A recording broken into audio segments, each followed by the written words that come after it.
It's already news time. All right, so I guess we should go for the news, and then when we come back,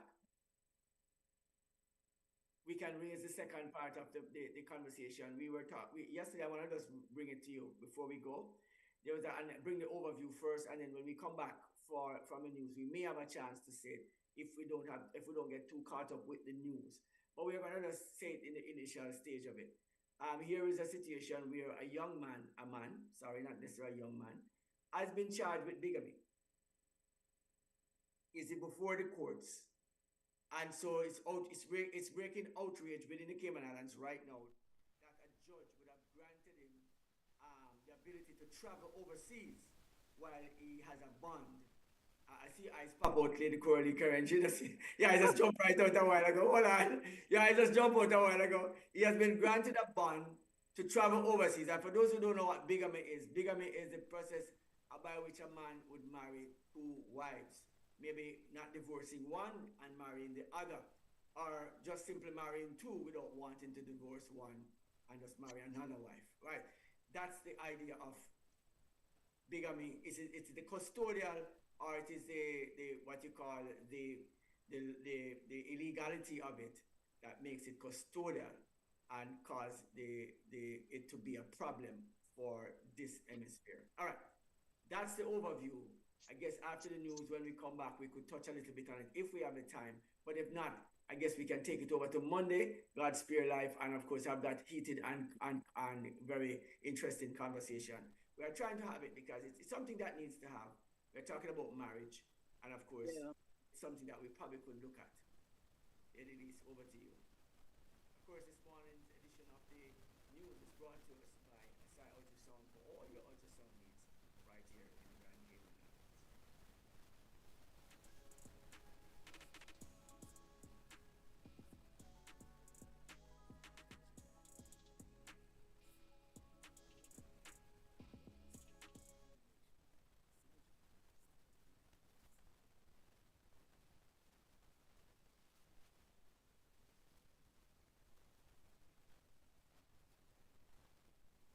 Well, while we wait on the news, of course, Corley Curran, I guess, ladies, if you give us, of course, we want to say this morning that it has been a beautiful morning. You know, I mean, is the temperature dropping already? Start to drop. For many persons, they love a cooler time, and of course, the sun is not as hot as it used to be. But we have to be careful of the sunshine not being hot as it used to be because even though we think in our mind because it's cooler, it's not as hot as it used to be, it still is. And so we would have exposed ourselves to some unnecessary rays in the mindset, illusion, basically creating the illusion that the sun is not hot because the time is cool.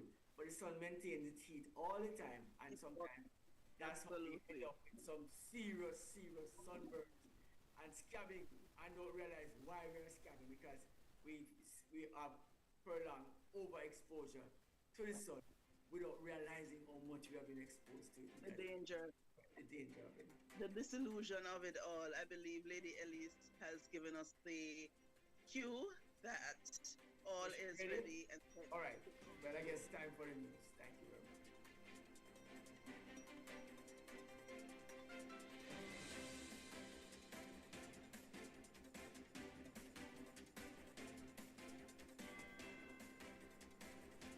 Good morning, Cayman. These are your news headlines on Flashpoint Radio. I'm Coralie Karen. New transparency legislation for Cayman corporations. Journalists and academics investigating financial crime can now access information on the true owners of Cayman-based corporations under new transparency laws passed Monday. These regulations, aimed at individuals with legitimate interests, represent a compromise in the push for transparency in offshore financial centers. Premier Juliana O'Connor Connolly emphasized the importance of Cayman playing a leading role in this global conversation. However, independent MP Chris Saunders dissented, citing data protection concerns.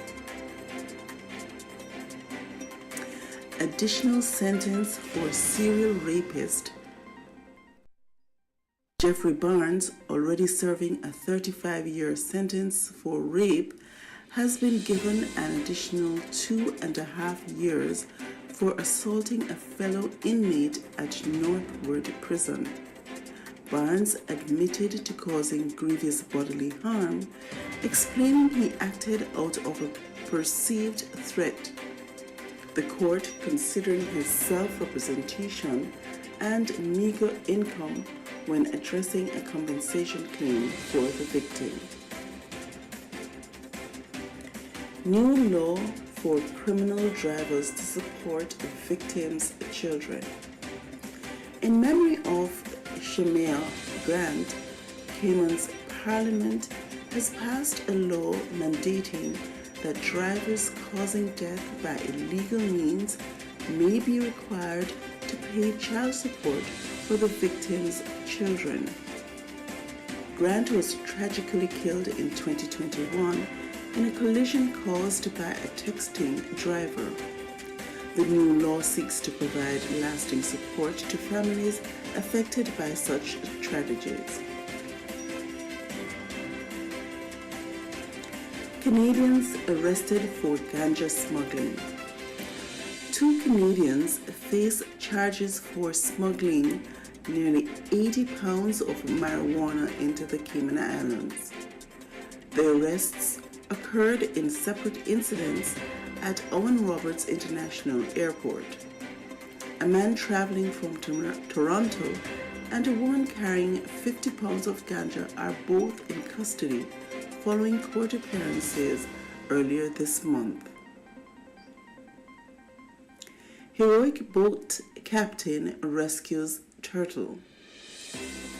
A loggerhead turtle entangled in fishing nets off 7 Mile Beach owes its life to Red Sail captain Hilton Yul Antonio Benlis. Despite a tight schedule, Benlis stopped to free the turtle and alerted the Department of Environment, which has since issued a public appeal for help in locating the animal. LEAT 20 calls for lower travel costs. LEAT 20 CEO Hafsa Abdul Salam is urging Caribbean governments to reduce regional travel taxes to make inter-island flights more affordable. Speaking after the airline's inaugural flight to Trinidad and Tobago, Abdul Salam highlighted plans to restore trust in LEAT with a new brand and committed to timely service. With new routes to Jamaica, Guyana, and Trinidad, LEAT 20 is expanding its regional reach. Those were your news headlines on Flashpoint Radio. We urge you to continue to stay tuned for more stories throughout the day, and always have a fantastic morning.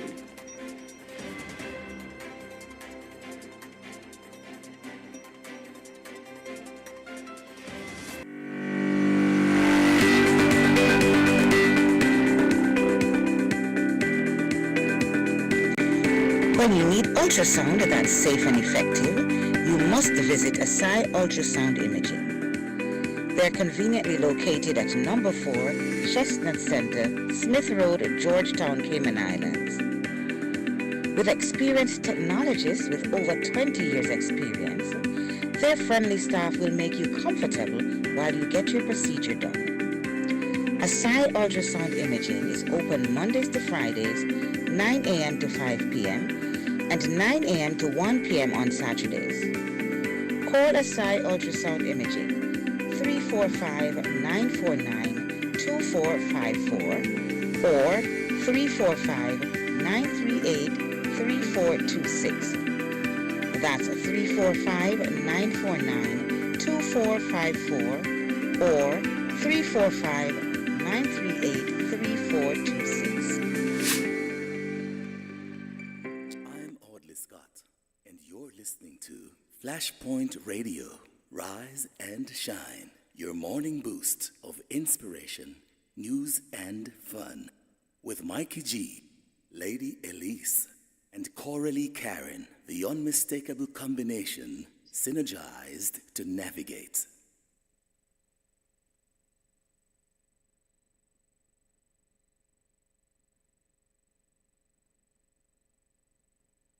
Of course, this hour is brought to you by Asai Ultrasound for all your ultrasound needs right here in the Grand Cayman Islands. Of course, Lady Lisa, so much has happened.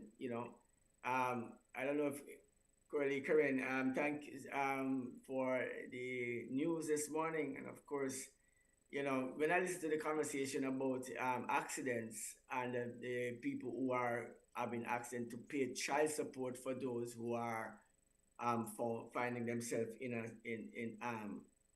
dead in the accident, that the persons who create the problem must pay child support to the families that actually is affected by their unreasonable accident or death of the individual. That I don't know what's the take on that, what you think about something like that.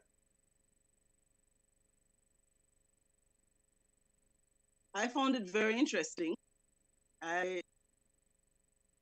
It's interesting because having in your actions been negligent or careless, causing the demise or the removal of the breadwinner for a family, it sort of makes sense to say, well, not only are you personally held accountable for the wrong that you did, but that wrong is now being almost, it has a greater responsibility to those who you would have impacted the most. So I found it something that quite an interesting worth exploring, because it's a difference quite an interesting spin. Yeah.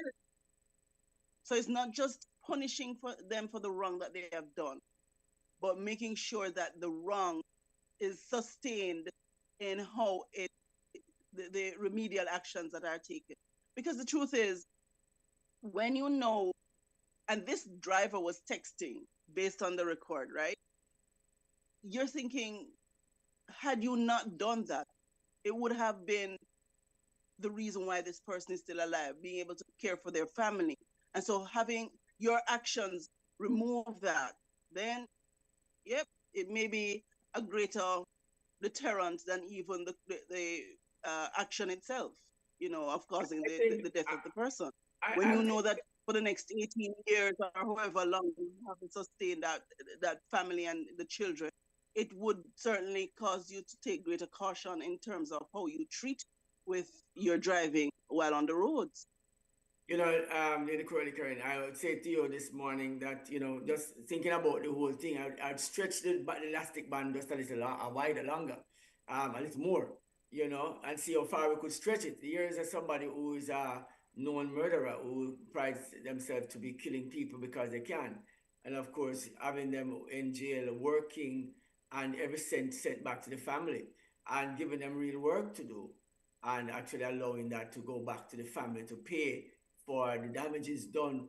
I mean, can't replace the individual, but the family will need that income, and that person you'd have taken out, the person would have been provider of the family. And so now you have to be that person, unwillingly, an unwilling participant, but put you to work and get you to do it so you can actually remunerate the family in some way or another. I suppose the question that really came to my mind, though, is what kind of function or job can one do while incarcerated that would be sufficient to provide for, the family? Is it that you're going to, I don't know, what are you going to ask that person to do that can compensate? Well, here's a lot of things. We have what we call commerce, and we have people in exportation of exporting things for economical growth. We have industries that need labor and manpower that is necessary, and of course, these are some exploration. I mean, we could explore some of these avenues. The avenues that could be explored is not necessarily one that you are going to put them back, persons back into the regular formal industry, but you create an industry behind the walls that actually would suit that would have been in the environment that those persons can maintain that productivity. And for example, let's say farming as a part of the equation, all right, and getting someone to do farming, they would be producing lots of localized crops that would benefit the community. But then we look at it. But what would change? What would be different from you? Because again, the whole idea of you having almost free labor, right? At this point, just using the example that you shared, what is to stop the person who is incarcerated from being commissioned to doing exactly that without being paid? So what are we now going to say? Put a value if that person were a typical worker, and then apply that money as the income. Well, there it is. The person it will be free labor, but the free labor comes with a cost, because what you're doing, you are now creating production. Therefore, the manpower that is placed in production is actually at a cost of labor on a normal day. Now, if you value that production of the individual, placing them in that area, and say the job pay at $100 a day, for argument's sake, US, all right, to work, then in 1 week, that person, in 5 days, that person will work $500. That would be sent to the family for labor. But and at the same time, that person is producing foods that can be sent to the market to be sold in supermarkets that people purchase and then return. So whatever that is, it replaces you put in place a system that will allow the persons who are incarcerated to participate in the activity of wealth creation, but it wouldn't be a selfish gain. In this sense, you'll be creating wealth not just for yourself, but for the people who you have hurt. You have to send the money back to them, and then you have seen your paycheck, but then you have to sign on it. The punishment in this is to sign the paycheck to send to the individuals that you actually have created the problem for. So in essence, it will be the government who is paying for the crime of that person. Because, I mean, if you're incarcerated, then it is the government who technically would be paying you that wage. But I don't know, I suppose, the reality is this. The reality is this. Remember, it is when we think about where money comes from, it comes from different places. In this sense, we are swapping time for money. We're not, and the time is one, but then we are creating a product that is able to be sold to create wealth, right? To pay the individual who work in the industry, which is the person who did not volunteer but is placed in there to work, right? Let's take, for example, a farming exercise, and you're planting crops on somewhere on a big plot of land, 100 acres plot of land, and we are planting various crops on it. You need manpower to do it. What would you pay those persons who work in the fields? The principle of it is how you pay those persons is from the produce that actually is produced, right? Say you run an orchard. Say you run an orchard then in terms of oranges and stuff like that. And so the persons who are working in there get paid from working in there, right? And that's on a normal day. It's not somebody who's incarcerated. So it's actually the farmer who would then be the one who owns the property, would pay the workers. No. Who owns the property in the prison? It would be the government. So the government then would be the farmer, quote unquote, who will then pay the individuals who actually is working, who would be not volunteering their labor, but being forced to work and doing this because they have done harm to somebody, and then use that money that they would have earned, because they would have actually earned the money by going out to work.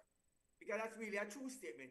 You'd have earned money that would not come to you, but goes to the family of the individual, because the thing that you are producing would be sold at the local market, that would earn money, that would in return pay you as the person who actually labor in there, but it wouldn't benefit you for your personal self. You'd benefit the families of the persons who you hurt. I will concede, Michael, by saying it's a great concept. My thought, having heard the explanation just now, is that the legitimate farmer is now out of a work. So this person who is looking for a job as a farmer, he's now going to be replaced by the criminal, No, so that it's the not. criminals No, it's not can going be to be paid. replaced. And this is what I'm saying. These are not lands that are actually where people are doing their normal farming. Or here's where you want to put it there, right? And so this could be a thing. It could be that you have farming going on and they're actually brought to these places to work under supervision while working and producing at the same time. You see? So I mean, I agree. I mean, as I said, my thought is the concept is absolutely great. It would be even greater to see how they execute it, because you don't want it to, one, disenfranchise the legitimate laborer who needs to support his or her family by giving it to these persons who have now caused a situation requiring them to support the victim's family. So again, the concept is great for me, and I would certainly welcome. here is where I'd put the conversation. It's a big market. We are looking at the local market, and we are looking at a wider scale, a wider global market that we could do export in. So this could be something Yeah. that you could look at. So it's not limited. So in terms of persons who are locally wanting work and they are disenfranchised by this formula, I doubt it very much, because there's so much more that those persons could actually do without any. In fact, what it would actually do is allow each person who is interested in farming to become a legitimate farmer with workers who can work the field. Okay, again, it sounds like you have the concept all from A to Z. But Figure it out. um, there was another item in the news that caught my eye. It was about the access to information by journalists, and again, there was one dissent in that Chris Saunders was not in agreement with information being accessed because, well, on the grounds of data protection. So for me, my understanding of it is, if you have an interest in information pertaining to a company, that the information should be readily available to you, as long as there isn't, as long as it will not breach any data protection. And so I have an interest in it because, as you know, Cayman is a financial hub. And so the government taking a position like this, is it something that the companies themselves would see as intrusive and maybe a deterrent to entering into the market space? So I am certainly watching that one and see how it unfolds as well. And just to add, Curly Karen, that um, the fact that we are in media and we recognize that uh, social media is so big, information that you would want to not to control, it's available on TikTok, on Instagram, and it's hard for you to not, an employee could share the information. They could just send a video. They could just. That's the world that we are now living in, where you know anything and everything Yes, and can be shared it's by out there. everyone. Well, I've been following Yeah. a murder trial on TikTok that actually occurs just recently, where the young man was killed, and you talk about sharing information and the ease of which we can do it, and they're actually having this murder trial on TikTok. Who murdered the other guy? But then, yes, And so what is happening that some of the persons who are actually accused are coming up missing or being killed in the process of the trial going on, right? So it's an interesting thing to see. I'm telling you, it is ridiculous what we have Wow. come up with. Yeah, Wow. I'm telling you. Tried, it has brought the concept of tried, Vigilante of justice. being tried amongst your peers to a different level, right? And Yes. so you have these justices who are actually exacting revenge, or sorry, carrying out sentencing in some way on others based on their knowledge of law in their mind. If the person don't sound as abrasive as when they started out threatening and sound a little calmer when they hear that the person is killed now and say, "What I didn't mean, that you mean you're guilty," and so just go kill that one, right? And so it's a weird thing to see. I've watched it. I'm so worried about our people. I'm so worried about ourselves because this is not something that is just for some people. This is something that will reach just any one of us. And of course, we are looking at people are saying that we need to monitor and of course regulate social media. Now that's another concept. Now it might be Yep. that it might be that we need to do it because of that reason. But then if we do that, then we'll have also censored information that is necessary to come out. So what about prosecuting the criminals that are on there? Once you see them pop up, prosecute them and don't trouble what is happening. At least you'll be able to find criminals easier. How about that one? Well, we're living in a very interesting time. So, we just have to be cognizant and just be conscious of what's going on and be intentional in deciding where you want to be in the scheme of things. Well, for me, I would say this. I would say this one thing. At our best day in, you can't be too careful because Yeah. there's an idiot lurking. There's an idiot lurking somewhere who needs to be a social media influencer